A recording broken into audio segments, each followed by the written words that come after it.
ქიმებმა გონიოში ხარაჩოს ჩამოსვლის შედეგად ჩამოვარდნილი ახალგაზრდა კაცის გადარჩენა ვერ შეძლეს.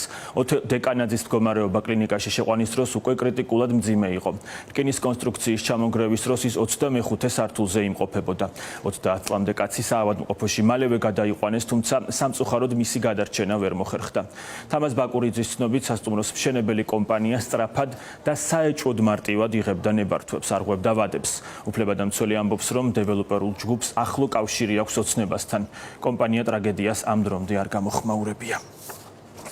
ეს არ არის პირველი და არც იქნება უკანასკნელი ტრაგედია, იმიტომ რომ შესაბამისი ინსტიტუტები, სახელმწიფო კონტროლი ძალიან ნაკლებია. სამშენებლო კომპანიები იმდენად ესე იგი გათამამდნენ, რომ არავითარი ნორმები უსაფრთხოების დაცული არ არის, იმიტომ რომ მათთვის ადამიანის სიცოცხლე არ წარმოადგენს ეთყობა ფასეულობას. გუშინდელი ტრაგედია ამის ნათელი მაგალითია.